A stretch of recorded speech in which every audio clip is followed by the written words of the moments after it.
Thus far, we've worked with one-dimensional arrays where we have like values in an array that are indexed, starting with 0 down to the number of elements that we have in that array. We can also create multi-dimensional arrays, in this case a two-dimensional array. We do that by separating each dimension with a comma in the data type as an array. So here we have string, and in square brackets a comma means there's two dimensions. I've called my array students equals new string, and then I give it the dimensions. And so we can think of this as a table, and that the first dimension is the number of rows, and the second dimension is the number of columns. And typically the data going in a row would be associated with each other. In this case, my plan is to have column 0 be the first name of a student, column 1 be the last name, and column 2 be the major.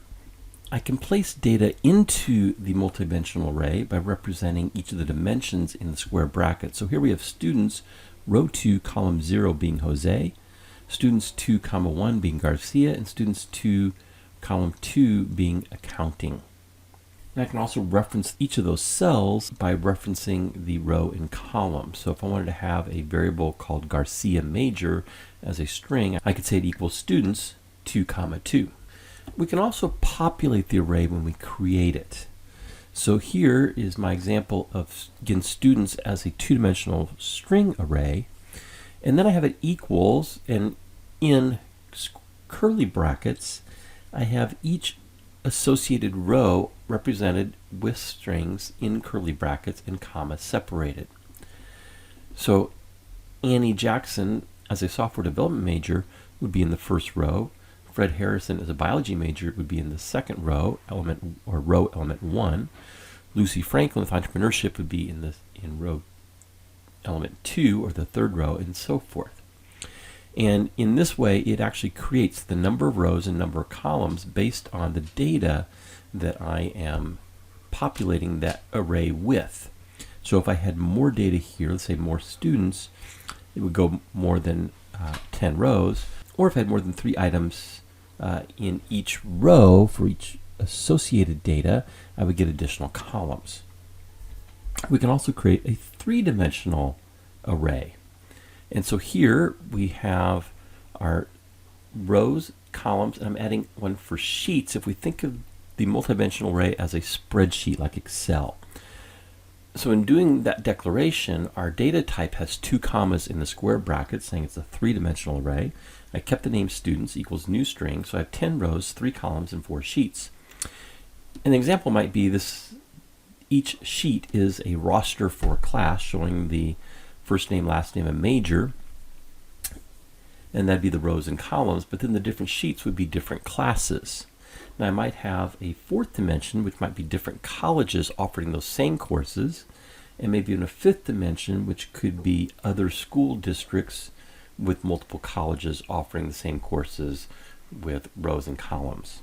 We could have a 6th dimension, which could be years, same courses from different schools in different years. I suppose you could do another dimension, which if there was an alternate universe on another planet. To be honest, I really can't recall any projects that I've worked on where I had more than 3 dimensions in a multidimensional array, but there really is no limit to the number of dimensions you could have. Let's take a look at a project in Visual Studio using C# multidimensional arrays. In Visual Studio, I created a new C# project called Multidimensional Array Demo, and I have a label that is named LBL header, and then I have a text box under that of TXT student records. And again, I'm using a text box to show that we could do this with a text box rather than a list box, where in a list box we could automatically sort. In the next video, we're going to add a sorting routine to our array data to sort the multidimensional array. So I have a button named BTN Modify Records, and I'm going to show that we can modify the data. We're going to initially populate the data when we load the form, but we can also modify records and change data. And then, like as we did in the previous video on arrays, I want to be able to cycle through those records using a first record button a previous record, a next record, and a last record. And as we choose the different records, it's going to represent the last name, the first name, the major of our students. So we're basically building what we saw earlier in this video of that example of first name, last name, and major. I'm going to dock my properties, and let's take a look at the form load event handler. So first of all, I created my string array, two-dimensional array called students, and I populated that with the data that we saw previously in this example. I also have an integer class level variable called current record, which keep track of which record we're looking at or currently displaying. That's going to start with the initial value of 0, because when I first load all this data, we're going to look at record 0 to begin with. And then in my form load, which I got by double clicking on the form, we're going to display the records. This will take place when the form loads. Before it gets to this, the string will be populated with that data. I'm going to set LBL header, and I've created LBL header and the text box with the same font. I use a monospace font of Courier New 11 point. So I'm going to set that header text to a quote to a string of first name. I'm going to pad it to the right with a field width of 15. Then I'm going to concatenate last name with a field width of 15, so padding to the right with spaces. And then finally major, field width of 20, padded to the right with spaces. Then I'm going to call a method of update record display. Let's go take a look at that. I've written, so you'll notice I put all my event procedures together here in my code, and then I have my custom methods down here. So here's my update record display. I'm going to clear whatever's in student records, and then a for loop for int I equals, and I'm going to equals 0, and I'm going to do this while I is less than students.getLength dimension 0. Now I can't use students.length here as we did in the one-dimensional array, because the length property of a two-dimensional array basically gives us the number of cells. It's the total number of elements, both columns and rows, or even sheets if we had multiple dimensions. The get length, however, takes one argument which tells it which dimension we want. So the first dimension would be 0, that'd be a number of rows. If we want to know how many columns there were, that'd be a 1. If we want to know how many sheets there were, that'd be a 2, and so forth. I'm going to increment that each time through the loop. And then I'm going to add to my text box, txt student records.text. I'm going to concatenate students I sub 0. That's going to be the first name of each row, padding it to the right by 15, same as we did our header, and concatenate the students I sub 1, the last name, padded to the right with 15, and then students I sub 2, that'd be the major, padded to the right with 20, and then I do our carriage return line feed, the \r\n. Once that's done, it's going to come back up to form load, and the next thing is we're setting current record equals 0, and then I have a show record routine or method, and that method is down here. I'm just simply going to set LBL last name.text equals students row current record column 1. So take these a little bit out of order. I want the last name at the top, and then the first name, current record column 0, and major current record comma 2, and then I update a label called LBL now showing.text, and you'll recognize that from our previous lesson on one-dimensional arrays. I'm going to have a string of record, whatever the current record is plus 1 converted to a string, concatenate space of space, and then the number of rows in my data using again that get length dimension 0, convert that to a string. So going back here, this is our LBL last name, LBL first name, LBL major, and here's our now showing LBL now showing. That then will show our first record. Now I also created this button of modify records, in which I'm going to change some of the records. And so if I wanted to alter the data of a row, I could do each of the cells. So students 0 sub 0 is going to equal Jacqueline, students 0 sub 1 equals Roberts, and student 0 sub 2 equals business.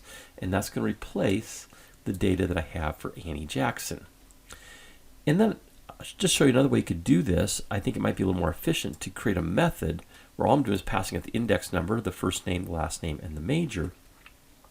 So when I call set record to comma Jose, comma Garcia, comma accounting, that's going to execute this method here, and I'm passing it the index, FN for first name, LN for last name, major, and then I'm setting the index row, comma 0, comma 1, comma 2 with the first name, last name, and major that's passed.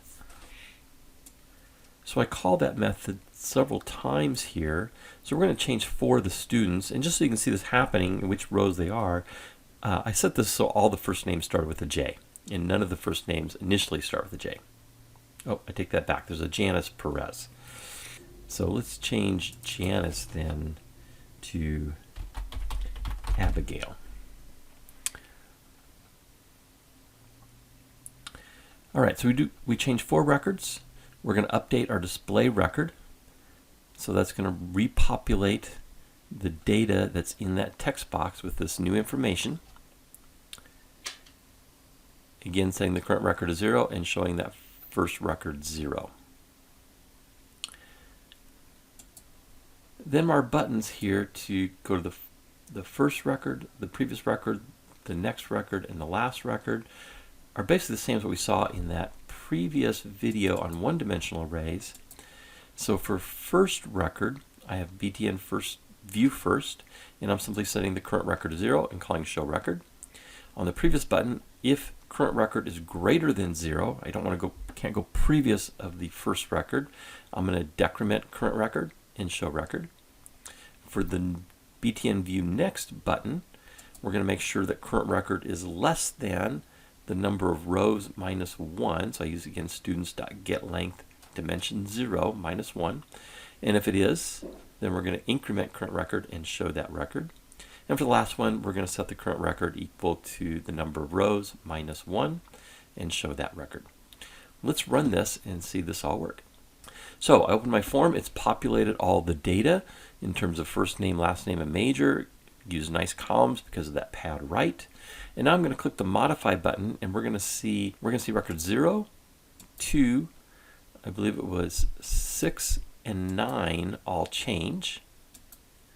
So we get Jacqueline, Jose, Jessica, and Jennifer, replacing the previous students that were there.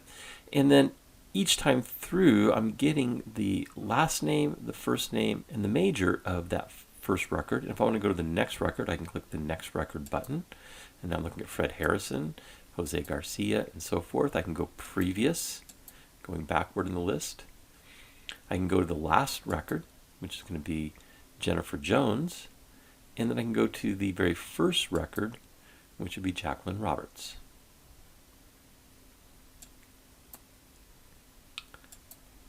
In the next video, we'll look at how to sort this multidimensional array so that these students are alphabetized by last name. If you just jumped into this video, you can see all the videos from the C# Xamarin Programming Cohort playlist by clicking on the image in the lower right. And if you'd like to be alerted to future videos that I create, you can click my picture up in the top right and subscribe to the channel.